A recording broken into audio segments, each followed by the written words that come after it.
Hello friends, welcome back to channel महापुरुषों की बातें। श्रीमद् भगवत गीता के पहले अध्याय को अर्जुन विषाद योग कहते हैं। इसमें अर्जुन की मनस्थिति का वर्णन है कि कैसे वह अपने को अपने प्रियजनों से युद्ध करने में असमर्थ पाता है। श्रीमद् भगवत गीता का आरंभ राजा घृतराष्ट्र के प्रश्न से होता है। श्लोक नंबर 1 में राजा घृतराष्ट्र संजय से पूछते हैं, हे संजय, धर्म भूमि कुरुक्षेत्र में युद्ध की इच्छा से एकत्र हुए मेरे तथा पांडु के पुत्रों ने क्या किया। श्लोक नंबर 2 से 6 तक संजय उत्तर देते हैं, हे राजन, पांडु पुत्रों द्वारा सेना की विरोचना को देखकर राजा दुर्योधन अपने गुरु के पास गए और उनसे ये वचन कहे, हे आचार्य, पांडुपुत्रों की विशाल सेना को देखें जिसे आपके बुद्धिमान शिष्य द्रुपद के पुत्र ने इतने कौशल से व्यवस्थित किया है। इस सेना में भीम और दुर्योधन के समान युद्ध करने वाले अनेक वीर धनुर्धर हैं, जैसे महारथी युयुधान, विराट तथा द्रुपद। सेना में घृष्टकेतु, चेकितान, काशीराज, पुरुजीत, कुंतीभोज तथा शौब्य जैसे महाशक्तिशाली योद्धा भी हैं। सेना में पराक्रमी युधामन्यु, शक्तिशाली उत्तभोजा, सुभद्रा का पुत्र तथा द्रौपदी के पुत्र भी सम्मिलित हैं। श्लोक नंबर 7 से 10 तक दुर्योधन अपनी अर्थात कौरवों की सेना के बारे में बताते हुए कहते हैं, हे ब्राह्मण श्रेष्ठ, आपकी सूचना के लिए अपनी सेना के नायकों के बारे में भी जान लीजिए, जो मेरी सेना का संचालन करने के लिए विशेष रूप से सक्षम है। मेरी सेना में स्वयं आप, भीष्म, कर्ण, कृपाचार्य, अश्वत्थामा, विकर्ण, सोमदत्त का पुत्र भूरिश्रवा आदि हैं, जो युद्ध में हमेशा विजयी रहे हैं। ऐसे अन्य वीर भी हैं जो मेरे लिए अपना जीवन त्याग करने के लिए भी तैयार हैं। वे सब अनेक प्रकार के हथियारों से सुसज्जित हैं और युद्ध विद्या में निपुण हैं। हमारी सेना असीमित है और हम सब पितामह द्वारा अच्छी तरह संरक्षित हैं, जबकि पांडवों की शक्ति भीम द्वारा अच्छी तरह संरक्षित होकर भी सीमित है।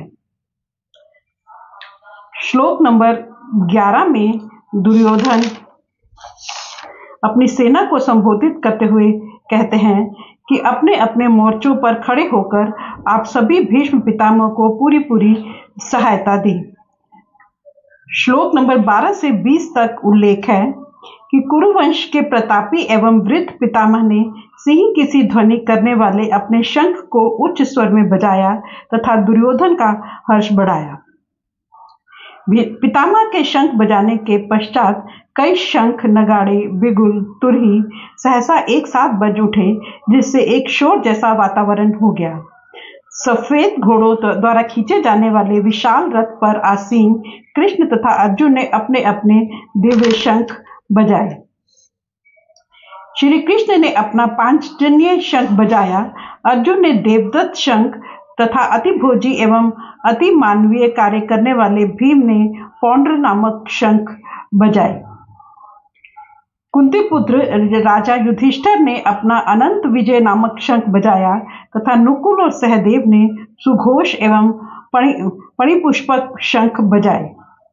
महान धनुर्धर काशीराज, परम योद्धा शिखंडी, धृष्टद्युम्न, विराट, अजय, सात्विकी, द्रुपद, द्रौपदी के पुत्र तथा सुभद्रा के महाभाव पुत्र आदि सब ने अपने अपने शंख बजाए।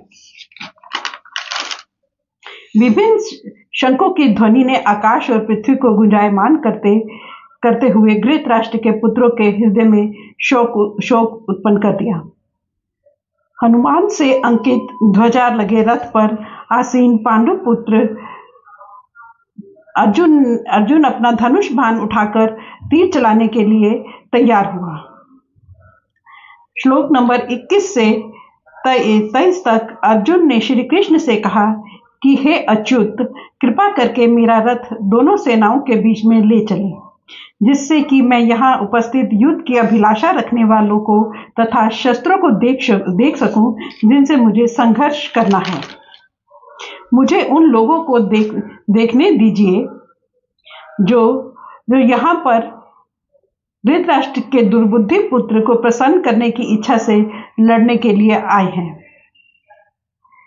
श्लोक नंबर 24 से 25 तक संजय धृतराष्ट्र से कहता है, हे भरतवंशी अर्जुन द्वारा इस प्रकार कहे जाने पर भगवान कृष्ण ने दोनों दलों के बीच में उस उत्तम रथ को लाकर खड़ा कर दिया। भीष्म, द्रोण तथा संसार के सभी राजाओं के सामने भगवान ने अर्जुन से कहा, हे पार्थ, यहाँ पर एकत्र सारे कुरुओं को देखो। श्लोक नंबर 26 से 40 तक उल्लेख है। अर्जुन ने वहां पर दोनों पक्षों की सेनाओं में अपने चाचा, ताऊओं, पितामहों, गुरुओं, मामों, भाइयों, पुत्रों, पौत्रों, मित्रों, ससुरों और शुभचिंतकों को भी देखा।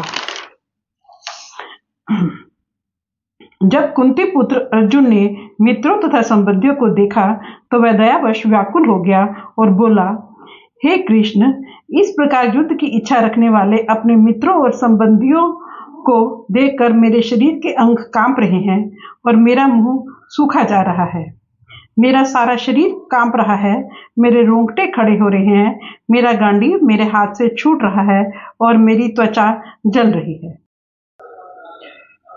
मैं यहाँ और अधिक खड़ा होने में असमर्थ हूँ। मैं अपने को भूल रहा हूँ। हे कृष्ण, मुझे तो केवल अमंगल के कारण दिख रहे हैं। हे केशव, मुझे तो केवल अशुभ लक्षण ही दिखाई दे रहे हैं। युद्ध में स्वजनों को मारने में मुझे कोई शुभ दिखाई नहीं देता। हे कृष्ण, मैं ना तो विजय चाहता हूँ और न ही राज्य और सुख चाहता हूँ। हे गोविंद, हमें ऐसे राज्य, सुख तथा जीवन से क्या लाभ है जिनके साथ हमें राज्य आदि सुखों को भोगने की इच्छा है, जब वे ही अपने जीवन के सभी सुखों को त्याग कर युद्ध भूमि में खड़े हैं। गुरुजन, परिवारजन, पुत्र, पितामह, मामा, ससुर, पौत्र, साले और सारे संबंधी भी मेरे सामने खड़े हैं। हे मधुसूदन, मैं इन सब को मारना नहीं चाहता हूँ। भले ही ये मुझे मार डालें। पृथ्वी तो क्या, तीनों लोगों के राज्य के लिए भी मैं इनको मारना नहीं चाहता। हे जनार्दन, धृतराष्ट्र के पुत्रों को मारकर हमें कौन सी प्रसन्नता मिलेगी? इन अत्याचारियों को मारकर हमें पाप ही लगेगा। हे माधव, मुझे धृतराष्ट्र के पुत्रों, मित्रों और संबंधियों को मारना उचित नहीं लगता है, क्योंकि अपने ही परिवारजनों को मारकर हम कैसे सुखी हो सकते हैं। यद्यपि लोभ के कारण इन भ्रमित चित्त वालों को कुल के नाश से उत्पन्न वाले दोष नहीं दिखाई देते और मित्रों के विरोध करने में कोई पाप दिखाई नहीं देता। हे जनार्दन, हम तो कुल के नाश से उत्पन्न दोष को समझते हैं, अतः क्यों न हम इस पाप से बचने का विचार करें। कुल के नाश से सनातन कुल धर्म नष्ट हो जाते हैं तथा धर्म का नाश हो जाने पर संपूर्ण कुल में अधर्म फैल जाता है। हे कृष्ण, अधर्म अधिक हो जाने से कुल की स्त्रियां भी प्रभावित होती हैं तथा अधर्मी संतानें उत्पन्न होती हैं। अधर्मी संतानों से कुल में नारकीय जीवन उत्पन्न होता है। ऐसे कुलों के पितृ गिर जाते हैं, क्योंकि पिंड और जल के दान की क्रियाएं समाप्त हो जाती हैं। अधर्मी संतानों के दुष्कर्मों से सनातन कुल धर्म तथा जाति धर्म नष्ट हो जाती हैं। हे जनार्दन, जिनका कुल धर्म नष्ट हो गया है, ऐसे मनुष्यों को अनिश्चित काल तक नरक में रहना पड़ता है, ऐसा हम सुनते आए हैं। आश्चर्य की बात है कि हम लोग बुद्धिमान होकर भी महान पाप करने को तैयार हो गए हैं, जो राजा और सुख के लोभ से अपने प्रियजनों को मारना चाहते हैं। यदि मुझे निहत्थे को भी धृतराष्ट्र के पुत्र शस्त्रों से मार डालते हैं तो मेरे लिए ज्यादा हितकर होगा। श्लोक नंबर 47 में संजय धृतराष्ट्र को बताते हैं कि इस प्रकार कहकर शोक से ग्रस्त अर्जुन अपना धनुष बाण एक तरफ रखकर रथ के आसन पर बैठ गया। Thank you.